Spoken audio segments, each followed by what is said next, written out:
Hello friends, कैसे हैं आप। एक बार फिर से आपका स्वागत है। फ्रेंड्स, जो जावास्क्रिप्ट की सीरीज़ हमने शुरू की थी, उस सीरीज़ में आज हम जो पढ़ने वाले हैं, अभी तक हमने लूप पढ़ लिया था। हमने ये भी पढ़ लिया था कि हम कैसे ऑपरेटर्स का यूज़ करते हैं, वेरिएबल्स क्या होते हैं, कंडीशंस का यूज़ हमने कर लिया था। आज हम पढ़ते हैं फंक्शन क्या होते हैं और कैसे काम में आते हैं फंक्शन। तो फंक्शन बेसिकली होते क्या है, मैं आपको बता देता हूँ। जब भी कोई आपको एक ऐसा काम करना है जो आपको अपने प्रोजेक्ट में कई जगह पे अलग अलग करना है। मीन्स सपोज करिए कि मुझे एक फंक्शन बनाना है, मतलब मुझे एक ऐसा काम करना, सपोज मुझे अपने पूरे प्रोजेक्ट में नेम को दो अलग अलग जगहों पे कन्वर्ट करना है। मतलब मान लीजिए कोई एक फुल नेम है, उसको मुझे फर्स्ट नेम लास्ट नेम में कन्वर्ट करना है, और ये मैं कई जगह पे करना चाहता हूँ। या सपोज करिए मुझे टेबल प्रिंट करना है, मान लीजिए, और मैं कह रहा हूँ कि नहीं, और मुझे हर एक पेज पे अलग अलग तरह की टेबल्स को प्रिंट करना है। अलग अलग मेरे पास पेज हैं और मुझे हर पेज पे अलग अलग टेबल प्रिंट करना है। कहीं पे किसी पेज पे 5 की टेबल प्रिंट करनी है, किसी पे 2 की टेबल करनी है, किसी पे 3 की टेबल करनी है, किसी पे 4 की करनी है, और करना मुझे एक सिंगल प्रोजेक्ट में है। तो होता क्या है फ्रेंड्स कि हर एक पेज पे अब हम क्या करते हैं कि फॉर लूप लगाते चले जाते हैं टेबल्स की। करना मुझे एक ही काम है, निकालना मुझे टेबल ही है। बट हम क्या करते हैं कि एक सेम कोड बार बार, कभी 5 के लिए लगाया तो हमने 5 पूरे कोड में 5 चेंज कर दिया, फिर हमने 2 के लिए लगाया तो सेम कोड में 5 की जगह 2 पे कर दिया। अब उसमें होता क्या है कि सेम कोड में हमें हर हर पेज पे लगानी पड़ती है हर सेम कोड। तो उस केस में हम क्या करते हैं, हम फंक्शन क्रिएट करते हैं। फंक्शन से क्या होगा, फंक्शन से ये होगा कि जो कोड हम बार बार 3 लाइन 4 लाइन 5 लाइन का जो हर एक पेज पे लिख रहे हैं, जिसमें केवल एक सिंगल कंटेंट हमें चेंज करना है, तो उसके लिए हमने फंक्शन बना दिया और उस फंक्शन में हम वो कंटेंट पास कर देते हैं। तो उससे होता क्या है कि हमें केवल फंक्शन कॉल करनी है और उस फंक्शन के अंदर वो कंटेंट दे देना है। वो ऑटोमेटिक हमारा काम करके दे देगा। तो हमें होता क्या है, हमें कोड लिखने से आसानी होती है। मतलब हमें मल्टीपल टाइम एक सेम कोड लिखना नहीं पड़ता है मल्टीपल पेजेस पे। तो ये होते हैं फंक्शन। इसी कोडिंग को हम फंक्शन बोलते हैं। मतलब हमने एक फंक्शन क्रिएट कर दिया और हमने कह दिया कि ये काम तुम्हें हर एक पेज पे करना है, तो तुमने फंक्शन कॉल कर दिया, आपका काम हो जाता है।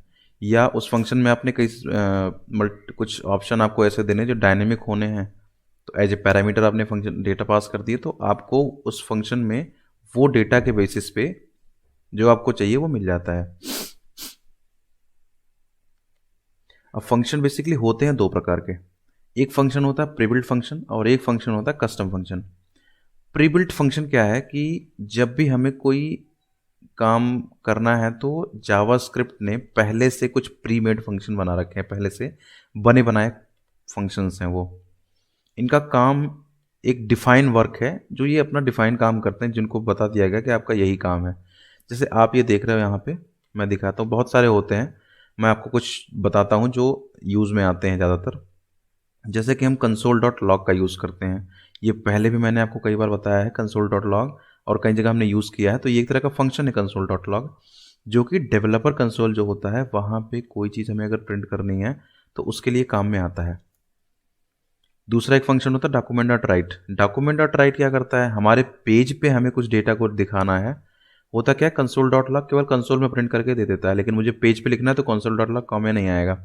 तो डॉक्यूमेंट डॉट राइट काम में आता है। डॉक्यूमेंट डॉट राइट क्या करता है, हमें अपने पेज पे कोई चीज़ अगर डिस्प्ले करनी है तो हम डॉक्यूमेंट डॉट राइट का यूज़ करते हैं। हालांकि ऐसा नहीं है कि पेज पे डिस्प्ले करने के लिए केवल यही एक ऑप्शन है, और भी तरीके हैं, लेकिन ये एक ऑप्शन है, ये एक फंक्शन है जो प्रीमेड काम करता है। दूसरा है पारसेंट। पारसेंट क्या काम करता है कि हमें, हमारे पास कोई एक वैल्यू है जो दशमलव में है, डेसिमल पॉइंट्स में है। जैसे मान लीजिए 100.12 है, तो हमें अगर केवल 100 चाहिए, 0.12 नहीं चाहिए, तो हम उस न्यूमेरिक वैल्यू को पारसेंट कर देते हैं। तो ये क्या करता है, पारसेंट हमें न्यूमेरिकल वैल्यू देता है, डेसिमल दशमलव छोड़ देता है, डेसिमल वैल्यू नहीं प्रोवाइड करता, केवल जो उसका प्योर हमारा जो नंबर है वो हमें दे देता है। इसी तरह स्प्लिट है।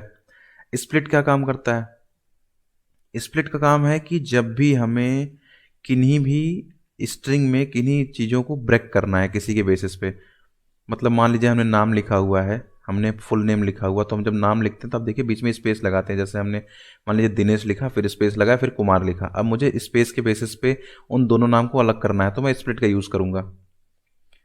या मेरे पास कई सारे वैल्यू हैं जो कॉमा सेपरेटेड हैं, मुझे कॉमा सेपरेटेड नहीं चाहिए, मुझे कॉमा के बेसिस पे वैल्यू को ब्रेक करनी है।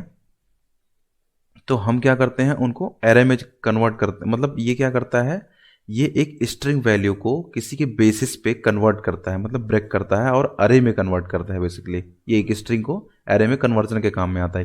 एक चीज़ समझिए, किसी भी एक बेस्ड ऑपरेटर के बेसिस पे। तो ये था आपका स्प्लिट जो ऑपरेटर है, स्प्लिट फंक्शन है। दूसरा एक फंक्शन हमारे पास है कॉनकैट फंक्शन। कॉनकैट फंक्शन क्या करता है, एक से अधिक अरे, मतलब मान लीजिए मेरे पास 2 अरे हैं, 3 अरे को नहीं लेकिन 2 अरे को आपस में मर्ज करने का काम करता है कॉनकैट अरे। मतलब कॉनकैट फंक्शन जो है ये 2 अरे को, 2 अरे अगर हमारे पास हैं और हम चाहते हैं कि उनको मर्ज करके एक अरे बना दें, तो ये काम करता है हमारा कॉनकैट फंक्शन। अगला एक फंक्शन है रिप्लेस। रिप्लेस का काम है किसी भी स्ट्रिंग में, मतलब मान लीजिए मेरे पास एक सेंटेंस है वेलकम टू इंडिया करके, मुझे इंडिया को किसी और में कन्वर्ट करना है, मतलब रिप्लेस करना है मुझे इंडिया को, और उसके प्लेस पे दूसरा कोई नाम रखना है, तो हम रिप्लेस फंक्शन का यूज़ करते हैं। और एक है ये लास्ट लेंथ। लेंथ क्या करता है, लेंथ फंक्शन का काम है किसी एरे की लेंथ का पता लगाना। मान लीजिए मेरे पास एक एरे है और मैं चाहता हूँ कि जानना चाहता हूँ कि कितने डेटा है उसके अंदर, तो लेंथ की सहायता से हम ये पता कर सकते हैं कि उसकी लेंथ क्या है, कितने उसके अंदर डेटा हैं।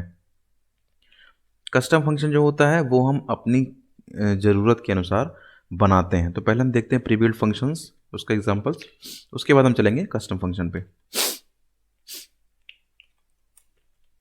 तो चलिए, तो हमने क्या किया, यहाँ पे एक फंक्शन नाम का फोल्डर बना रखा है, उसके अंदर हमने एक रखा है index.html, जिसमें functions.js एक फाइल बना रखी है जो यहाँ पे आपके सामने है। तो अब यहाँ पे हमें देखना है console.log। अब हमने यहाँ लिखा console.log और यहाँ पे हमने लिख दिया वेलकम टू इंडिया, इसको सेव किया। तो मैंने आपसे पहले ही बताया था कि यहाँ जब भी, मैं थोड़ा सा फॉन्ट इसका बड़ा कर लेता हूँ, यहाँ पे जब भी कुछ आप लिखेंगे console.log में, तो ये जाके आपके डेवलपर कंसोल पे प्रिंट होता है। तो हम देखते हैं क्या है डेवलपर कंसोल। यहाँ पे रिफ्रेश करते हैं, यहाँ पे फंक्शन नाम का एक फ़ोल्डर आ जाएगा। अब यहाँ मुझे नहीं दिखेगा क्योंकि ये मेरा पेज है। दिखेगा कहाँ पे, हमने इंस्पेक्ट किया, ये है मेरा, आप इसको देख सकते हो। कंसोल में आओगे आप तो यहाँ पे आपको दिखाएगा। मैं एरर्स को और वार्निंग को हटा देता हूँ, तो ये देखिए लिखा वेलकम टू इंडिया, दिख रहा होगा आपको। मैं थोड़ा सा इसको बड़ा कर देता हूँ, ये देखो वेलकम टू इंडिया दिख रहा है आपको। तो फ्रेंड्स मैं इसको नीचे की तरफ कर देता हूँ। तो ये है डेवलपर कंसोल। मैंने आपको पहले भी बताया हुआ है कि डेवलपर कंसोल पे आप कभी भी कोई भी चीज़, कोई भी एक्सप्रेशन लिखना चाहें तो आप यहाँ लिख सकते हैं, ये यहीं पे इसका आंसर देता है। तो ये था हमारा डेवलपर console.log। दूसरा एक ऑप्शन हमारे पास है डॉक्यूमेंट राइट। ठीक है, तो मैंने आपसे बताया था कि document.write का यूज़ कहाँ पे होता है, जब हमें अपने पेज पे कोई चीज़ दिखानी हो, डिस्प्ले करनी हो, तो उसके लिए काम करता है। मतलब वेलकम टू इंडिया मैं इसको लिखूं, मैं वेलकम टू जावास्क्रिप्ट लिख देता हूं, तो ये कहाँ पे दिखेगा मेरा, ये दिखेगा मेरा यहाँ पे। आप ये देख रहे हो वेलकम टू जावास्क्रिप्ट। में थोड़ा सा इसका फॉन्ट बढ़ाने की कोशिश करता हूँ, ये देखिए ये मेरा कहाँ प्रिंट हुआ। मैं console.log बंद कर देता हूँ, डेवलपर कंसोल, या वेलकम टू जावास्क्रिप्ट, ये मेरे पेज पे दिखा मुझे। तो मुझे अगर अपने पेज पे कोई चीज़ दिखानी है तो मैं document.write लिखता हूँ। अगला फंक्शन है पारसेंट। मैंने आपको बताया था एक वेरिएबल लेता हूँ मैं, जैसे मान लीजिए नम नाम का एक वेरिएबल लिया मैंने, इसके अंदर एक वैल्यू दे दी, मान लीजिए 125। अब ये एक वैल्यू है इसके अंदर 100.125, लेकिन मुझे केवल 100 चाहिए। तो ये कैसे मिलेगा मुझे, तो मैं पारसेंट लिखता हूँ इसके लिए। मतलब मैंने लिखा डॉक्यूमेंट डॉट राइट, मैंने यहाँ क्या कर दी, मैंने लिखा पारसेंट में आई कैपिटल होता है हिंट का, उसके अंदर मैंने नम रख दिया। ये क्या करेगा, आप देखो यहाँ पे मिल गई 100 मुझे, ये मुझे 100 निकाल कर दे देगा इसमें से, ये डेसिमल पॉइंट को ये प्रिंट नहीं करेगा। तो ये एक था सेक्शन। इसके बाद हमारे पास आता है, अगला फंक्शन आता है स्प्लिट। तो मैंने एक नाम ले लिया, मान लीजिए मैंने एक नेम लिया यहाँ पे, जैसे दिनेश कुमार ले लिया मैंने। तो दिनेश कुमार ले लिया मैंने। अब मुझे दिनेश को अलग करना है, कुमार को अलग करना है। तो मैंने आपको बताया था किसी भी स्ट्रिंग को एरे में कन्वर्ट करने के लिए स्प्लिट का ऑपरेटर का यूज़ होता है, बेसिस ऑफ स्पेस या बेसिस ऑफ कॉमा, या कुछ भी एक बेस हमें चाहिए जिसके बेसिस पे मुझे उसको ब्रेक करना है। तो मैंने एक वेरिएबल ले लिया SPL डेटा करके, नेम डॉट स्प्लिट। किसके बेसिस पे करना है, डबल कोट्स में मैंने स्पेस दे दिया क्योंकि मुझे एक सिंगल स्पेस के बेसिस पे ये काम करना था। अब मैं अगर SPL डेटा को प्रिंट करने की कोशिश करूँगा, आप अगर देखोगे तो प्रिंट हो जाएगा, डॉक्यूमेंट डॉट राइट। तो आप देखो क्या प्रिंट होता है, बेसिकली कुछ आता भी है कि नहीं आता। देखो यहाँ दिनेश आया, कॉमा करके कुमार आया आया, लेकिन मुझे केवल दिनेश चाहिए था। तो मुझे क्या करना, मैंने आपको बताया ये एरे में कन्वर्ट होता है। एरे हमने पढ़ा था कि हमेशा जो पहला इंडेक्स होता है एरे का वो होता है 0। तो 0 पे कौन गया होगा, दिनेश। दिनेश प्रिंट हुआ 0 पे, और फिर 1 पे कौन आ जाएगा, कुमार। तो मतलब ये एक एरे में कन्वर्ट हो गया ऑटोमेटिकली, जिसमें जब भी हम जानते हो आप एरे में कन्वर्ट करते हैं तो जो पहला इंडेक्स जो हमारे स्टार्ट होता है वो 0 से स्टार्ट होता है। तो ये चला गया 0 पे, ये चला गया 1 पे, इसके बेसिस पे हमारा डेटा ब्रेक हो गया। तो ये था हमारा स्प्लिट ऑपरेटर। दूसरा एक ऑपरेटर हमारे पास है कॉनकेट ऑपरेटर। तो हमारे पास मान लीजिए ARR1 करके, सॉरी एक वेरिएबल है जिसमें दो वैल्यू है, मान लीजिए A है B है। एक दूसरा अरे ले लिया मैंने ARR2 करके, इसमें C है और ये D है, सॉरी। अब मुझे इन दो अरे को आपस में जोड़ना है, तो मैंने एक तीसरा अरे लिया जो कि एक सिंगल अरे में कन्वर्ट होगा। इसमें क्या करूँगा मैं, ARR1 डॉट कॉनकैट, फंक्शन है ये, स्मॉल ब्रैकेट जब भी कहीं लगे समझिए एक फंक्शन है, ARR2। अब हम इनको प्रिंट करते हैं ARR3 को। तो हमने लिखा डॉक्यूमेंट डॉट राइट। तो डॉक्यूमेंट डॉट राइट हमने लिखा, तो यहाँ पे क्या होगा, ARR3 एक सिंगल अरे में कन्वर्ट हो जाएगा बेसिकली। तो ये A B C और D आ गया, मतलब आपका A B और C और D ये ARR3 में आ गया। मतलब ये अरे और ये अरे कन्वर्ट होके एक अरे में कन्वर्ट हो गए पूरी तरीके से। तो ये था हमारा कॉनकैट ऑपरेटर। इसके बाद अगला है हमारा रिप्लेस। तो हमने यहाँ पे एक वैल्यू लेता हूँ मैं,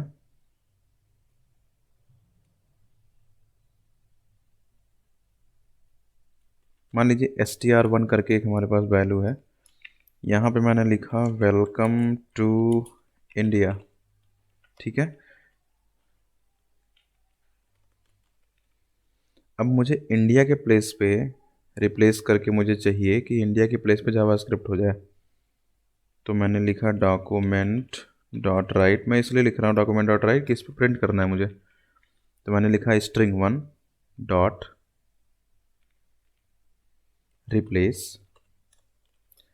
अब हमें यहाँ पे दो वैल्यू पास करनी होती हैं, यानी दो डेटा पास होते हैं। पहला डेटा ये पास होता है कि हमें क्या कन्वर्ट करना है। तो पहला डेटा हमें पास करना है कि हमें क्या कन्वर्ट करना है। जैसे कि मुझे क्या कन्वर्ट करना है, इंडिया को। किससे कन्वर्ट करना है, मतलब इंडिया के प्लेस में मुझे क्या रखना है। तो मैंने लिखा जावास्क्रिप्ट। तो आप इसको देखोगे कि वेलकम टू इंडिया के प्लेस पे क्या आ जाएगा, वेलकम टू जावास्क्रिप्ट, ठीक है। ये हुआ हमारा रिप्लेस फंक्शन। और एक लास्ट फंक्शन हम देखते हैं जिसका नाम है लेंथ।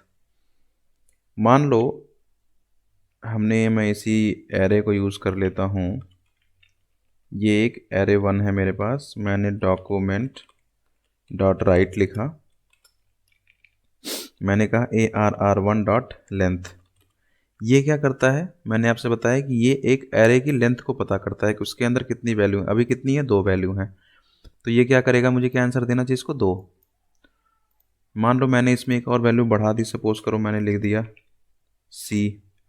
तो अब क्या करेगा, अब कितनी देगा, 3। तो जितनी भी लेंथ यहाँ पे होती है एक एरे के अंदर, उसकी लेंथ को अगर पता करना, उसकी कितने अंदर, उसके अंदर कितने टोटल वैल्यू हैं, तो हम ये पता कर सकते हैं उसके लेंथ के थ्रू कि उसके अंदर टोटल काउंटिंग कितनी है बेसिकली उस एरे की। तो ये है बेसिकली डेटा। अब हम देखते हैं एक फंक्शन, कस्टम फंक्शन क्या होते हैं। मैंने आपको अभी बताया कि जब भी हम कोई भी ऐसा काम करते हैं जो हमें अलग अलग पेज पे सेम काम कई बार करना है, या मुझे अलग अलग पेज पे एक ही काम अलग अलग पेज पे करना पड़ रहा है, तो मैंने एक सेपरेट फंक्शन बनाता हूँ। जैसे कि मैंने अभी आपको बताया था एग्जांपल कि मान लीजिए मुझे टेबल प्रिंट करनी है और ये टेबल मुझे अलग अलग पेज पे अलग अलग चाहिए। तो मैंने क्या करना है, एक फंक्शन बनाना। अब फंक्शन बनाते कैसे हैं, कस्टम फंक्शन। तो जब भी आप कस्टम फंक्शन बनाएंगे तो सबसे पहले फंक्शन लिखेंगे यहाँ पे, ठीक है।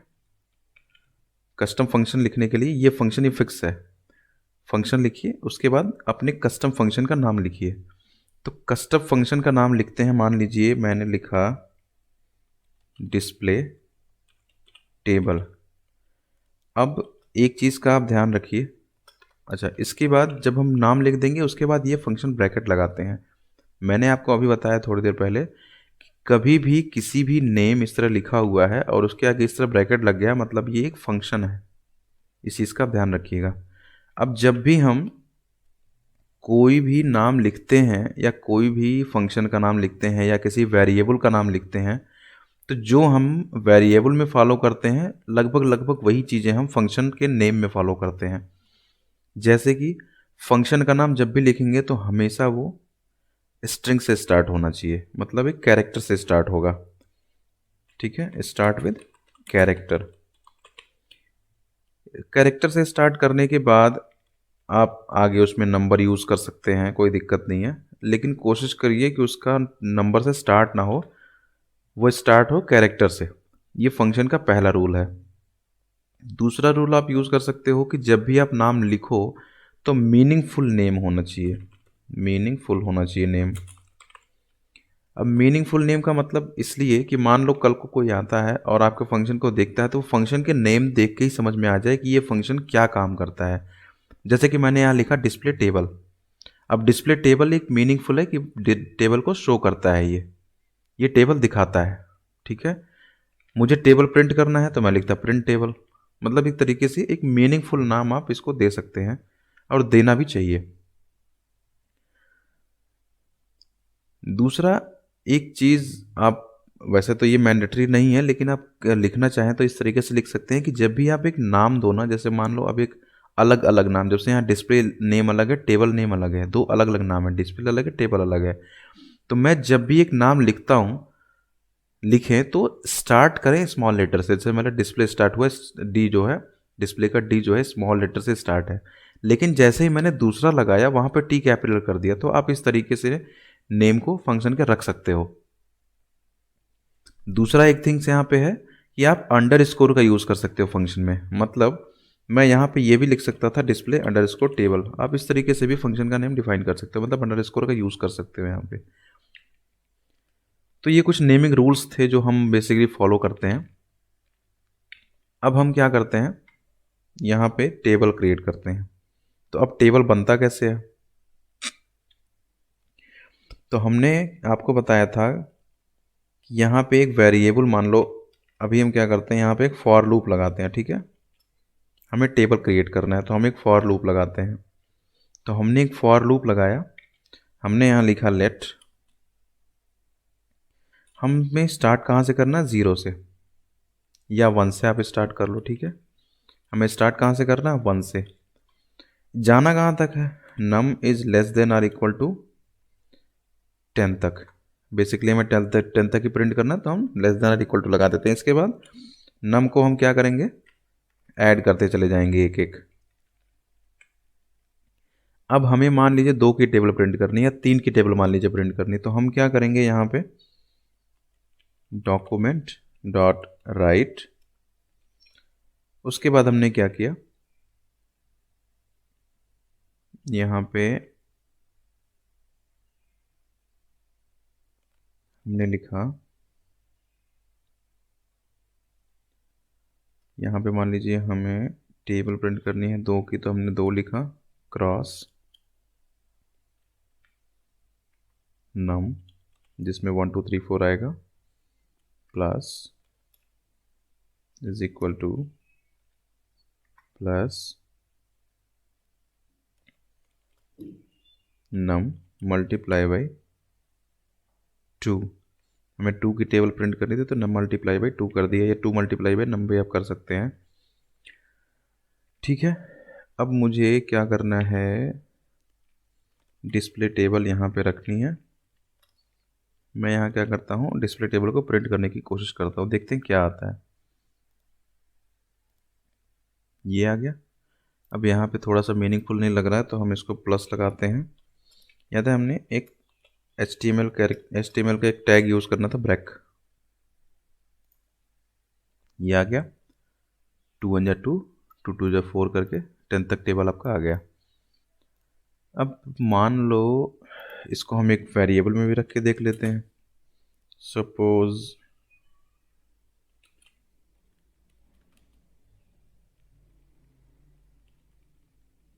हमने एक वेरिएबल ले ली टेबल नाम की, हम इसको document dot right table of 2 is, यहाँ टेबल को प्रिंट कर दिया। अब यहाँ लिखा है टेबल ऑफ 2 इज अनडिफाइंड, दिख रहा है आपको? क्या दिख रहा है? Table of 2 is undefined. Undefined क्यों है? टेबल तो हमने यहाँ डिफाइन किया है, लेकिन अनडिफाइंड क्यों है टेबल, और ये सही कैसे होगा?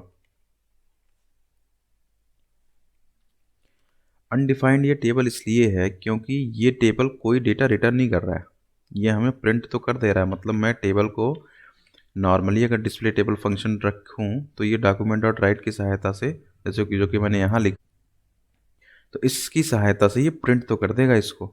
लेकिन ये कभी अगर आपने किसी वेरिएबल को असाइन कर दिया तो आप उसको प्रिंट नहीं कर सकते। तो अब ये प्रिंट कैसे होगा? तो हम क्या करते हैं, यहाँ पे एक वेरिएबल लेते हैं,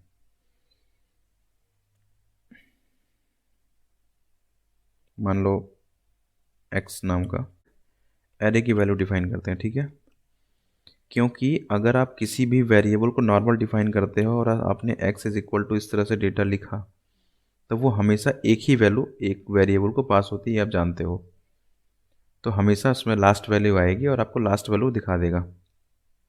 तो हम इसको बनाते हैं एक एरे वैल्यू, और इसके एरे में हम क्या करते हैं, डेटा को स्टोर करेंगे।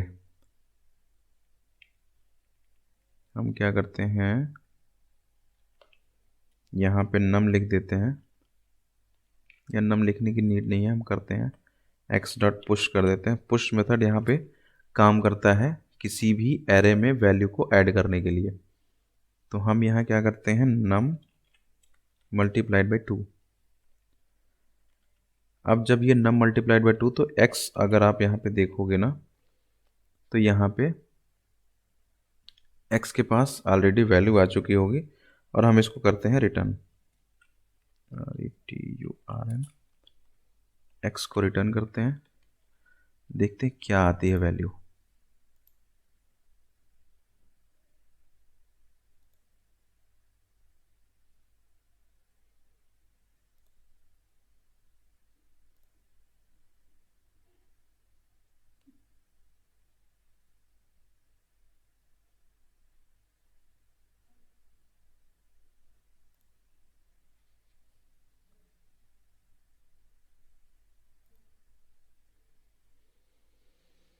अब देखो यहाँ पे x हमने क्या किया, एक एरे वेरिएबल डिक्लेयर किया, ठीक है। अगर हम एरे वेरिएबल डिक्लेयर ना करके इसको इस तरीके से डिक्लेयर करते तो हमेशा मेरे पास एक ही वैल्यू आती, ठीक है। तो हमने क्या किया, इसको एक एरे वेरिएबल डिक्लेयर कर दिया। जब हमने एक एरे वेरिएबल डिक्लेयर कर दिया तो हमने पढ़ा है कि एरे में हम मल्टीपल डेटा स्टोर कर सकते हैं। तो हमने क्या किया, एक्स डॉट पुश कर दिया। पुश क्या करता है, मैंने आपसे बताया कि पुश का काम है किसी भी एरे में वैल्यू को ऐड करना।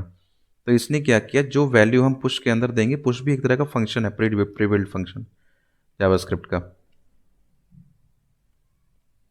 पुश का काम क्या है, पुश क्या करता है कि जो भी वैल्यू आप इसके अंदर रखोगे वो उठा के एक्स में ऐड कर देगा एक नए इंडेक्स पे, ठीक है। तो हमने क्या किया, नम कर दिया, मल्टीप्लाई 2 कर दिया। ये क्या करेगा, 2 में हमेशा नम को बढ़ाएगा और 2 को मल्टीप्लाई करते चला जाएगा और एक्स में ऐड करते चला जाएगा। अब जब भी आप कोई फंक्शन बनाते हो तो अगर आपने फंक्शन का रिटर्न नहीं किया, फंक्शन का डेटा, तो कभी भी वो फंक्शन किसी वेरिएबल में ऐड होकर प्रिंट नहीं होगा। मतलब आप यहाँ डायरेक्टली अगर इसको प्रिंट करो तो ये प्रिंट हो जाता बिना रिटर्न के, लेकिन अगर आप रिटर्न नहीं करते तो ये वेरिएबल जो हमने असाइन किया है, टेबल वेरिएबल, जिसमें इस टेबल को हमने प्रिंट करना था, उठा के डालना था, वो टेबल की वैल्यू कभी नहीं आएगी। टेबल हमेशा अनडिफाइंड दिखाता। अभी देखो टेबल में हमने 2 की टेबल प्रिंट करनी है, तो 2 यहाँ पे देखोगे तो यहाँ पे देखो टेबल ऑफ 2 इज 2 4 6 जो भी आपका आता है ये है। अब हम ज़रा सा इसको मॉडिफिकेशन करने की कोशिश करते हैं, डेटा को जो हमने यहाँ पे लिखा ना, हम ज़रा देखते हैं क्या यहाँ पे ये काम करेगा नहीं करेगा। इसको हम ब्रेक हटा देते हैं, तो लेट्स सी ये कैसा डेटा देता है। ये देख रहे हो डेटा आया आपका। अब इसको हम ब्रेक भी ऐड करके देखते हैं कि क्या ये ब्रेक होगा। तो ये ब्रेक हुआ, बस कॉमा के थ्रू इसलिए आपको दिख रहा है क्योंकि ये अरे है। अरे हमेशा कॉमा सेपरेटेड ही दिखता है आपको जब डायरेक्टली उसको आप प्रिंट करोगे तो, नहीं तो आपको इसको फॉर लूप की सहायता से डेटा को प्रिंट करना पड़ेगा। मैं दिखाता हूँ कैसे। मान लो इसको आप ब्रेक नहीं करते, ये वैल्यू कैसे आती मैं दिखाता हूँ आपको। इस तरह से आ रही कॉमा सेपरेटेड। अब आपको क्या करना है, इसको मीनिंगफुल वे में प्रिंट करना है, तो आप क्या करते हैं, यहाँ पे एक फॉर लूप लगाओगे। हमने कह दिया कि हमने एक्स वाई ले लिया, चलो ए ले लिया, ए की वैल्यू हमने दे दी 0। ए जाएगा कहाँ तक, अब यहाँ पे देखो मुझे लेंथ नहीं पता कहाँ तक जानी, 10 है 20 नहीं पता मुझे कितने डेटा उसके अंदर। तो हमने क्या किया, टेबल डॉट लेंथ, जितनी लेंथ होगी उसकी लेंथ तक जाएगा। ए प्लस प्लस कर दिया हमने, ये हमने हटा दिया। यहाँ पे हमने क्या किया, इस टेबल को यहाँ प्रिंट करना था तो हमने ये हटा दिया डॉक्यूमेंट डॉट राइट में, और हमने क्या किया, टेबल में ए डाल दिया बस, और प्लस किया। हम यहाँ पे ब्रेक भी कर लेते हैं साथ में, तो हमारा डेटा इस तरीके से प्रिंट हो जाएगा। अब देखो दिखाता हूँ मैं, ये देखो। तो आपने क्या किया, एक फंक्शन बनाया, ठीक है। वो फंक्शन क्या करता है, वो फंक्शन अभी के लिए वो 2 की टेबल प्रिंट करता है। ये है वो फंक्शन, आपने ये फॉर लूप लगाई, फंक्शन बनाया, और फंक्शन में जो डेटा आया वो आपने रिटर्न कर दिया। जब भी आप कस्टम फंक्शन बनाएंगे और उस डेटा को कहीं यूज़ करना चाहेंगे किसी वेरिएबल के साथ, तो हमेशा आपको इस तरह से रिटर्न लिखना पड़ेगा, रिटर्न और वो वेरिएबल जिसमें वैल्यू है। तो आप क्या करेगा, ये फंक्शन एक रिटर्न करेगा डेटा, जो कि यहाँ पे किसी वेरिएबल को आप पास करके डेटा को प्रिंट कर सकते हो। अब यहाँ पे हमने देखा, लेकिन अब ये क्या करता है, अब ये फिक्स काम करता है, केवल 2 का डेटा प्रिंट करता है। अब मान लो मुझे 2 का टेबल प्रिंट नहीं करना था, अब ये टेबल मुझे 10 जगह पे यूज़ करनी है, ये मुझे 10 जगह पे टेबल प्रिंट करनी है, लेकिन कहीं पे 2 की करनी, कहीं 3 की करनी, कहीं 4 की करनी, कहीं पे 6 की करनी, कहीं 10 की करनी, कहीं 15 की करनी। तो उस केस में हम यहाँ पे एक पैरामीटर देते हैं इसको, ठीक है। जब भी आप यहाँ पे पैरामीटर दोगे, अब पैरामीटर की लिमिट नहीं है, आप 1 2 3 4 जितनी पैरामीटर दे सकते हो, लेकिन जितनी नीड हो उतनी देनी चाहिए। जैसे कि मुझे क्या करना है, केवल ये नंबर ही डायनेमिक करना है। मैं चाहता हूँ कि यहाँ जो भी मैं नंबर पास करूँ, केवल उसका टेबल आवे। तो मैंने वो डेटा यहाँ एज ए पैरामीटर पास कर दिया। मान लो मैंने लिखा टेबल, लिख दिया मैंने, ठीक है। अब ये जो टेबल है इसको मैंने कॉपी किया, यहाँ जहाँ टू यहाँ फिक्स रखा था मैंने, टू के प्लेस में मैंने टेबल लिख दिया। अब ये क्या करेगा, जो वैल्यू आप इसमें पास करोगे वो यहाँ पास होगा और उसका टेबल आपको मिल जाएगा। अब ये पास कहाँ होगा, तो जहाँ पे आप इसको कॉल करोगे ना, ब्रैकेट में उसकी वैल्यू पास करोगे, वो वैल्यू ऑटोमेटिक जाके यहाँ पे मिल जाएगी इसको। जैसे मैंने यहाँ पे मान लो 5 की टेबल करनी है तो मैंने 5 लिख दी। अब आप यहाँ देखोगे तो आपको 5 की टेबल मिल जाएगी, ये देखो। लेकिन अब यहाँ 2 है तो आपको इसको भी डायनेमिक करना है, तो इसको कैसे डायनेमिक करोगे, इसको डायनेमिक कैसे करोगे, इसको वहाँ हटाओगे, यहाँ पे लिखोगे टेबल, प्लस कर दोगे आप यहाँ पे, ठीक है। अब देखो अब क्या होगा, आ गया आपका 5 का टेबल। आपको मान लो करनी है यहाँ पे 7 की टेबल, तो आपने यहाँ अब हुआ क्या, आपने बनाया फंक्शन, लेकिन अब आप इस फंक्शन की सहायता से किसी भी नंबर का टेबल कहीं भी प्रिंट कर सकते हो, देख रहे हो आप यहाँ पे। तो ये है कस्टम फंक्शन। कस्टम फंक्शन की सहायता से आप कैसे किसी टेबल किसी भी चीज़ को कर सकते हो। कस्टम फंक्शन बहुत सारी चीज़ों में काम आता है। आप मान लो किसी भी चीज़ का कोई भी काम करना चाहो, किसी का नाम आपको चेंज करना है, या आप मान लो किसी नाम को ब्रेक करना चाहते हो कई जगह पे, या मान लो आप फैक्टोरियल निकालना चाहते हो, तो कई जगह पे आप जैसा वर्किंग चाहो वैसा आप कस्टम फंक्शन अपने हिसाब से बना सकते हो। तो ये था फ्रेंड्स, फंक्शन कैसे काम करता है, फंक्शन होता क्या है, प्रीबिल्ड फंक्शन क्या होते हैं, ये सारी चीज़ें थी इसमें। तो ये कैसा लगा वीडियो आपको, ये हमें कमेंट बॉक्स में लिख के ज़रूर बताइएगा। ये वीडियो बनाने में आप भी जानते हो कितनी मेहनत लगती है, तो आप लाइक कमेंट और शेयर ज़रूर करें इस वीडियो को। अगर आपको कोई चीज़ इसमें ना समझ में आई हो तो आप मुझे लिख सकते हैं कमेंट बॉक्स में, मैं कोशिश करूँगा उसका उत्तर देने की। ये वीडियो आपको कैसी लगी ये ज़रूर बताइएगा। अब अगली जो हम देखेंगे फ्रेंड्स वो है इवेंट्स, कि इवेंट्स होता क्या है, और इवेंट्स के सीरीज़ में ही हम देखेंगे। इवेंट्स से पहले हम एक इम्पॉर्टेंट थिंग्स की चीज़ें देखेंगे कि कौन कौन सी चीज़ें और भी जो छूटी हुई हैं वो हम उसमें कवर करेंगे, और उसके बाद हम देखेंगे इवेंट्स का सेक्शन। तो मिलते हैं अगले वीडियो में, तब तक के लिए बाय बाय।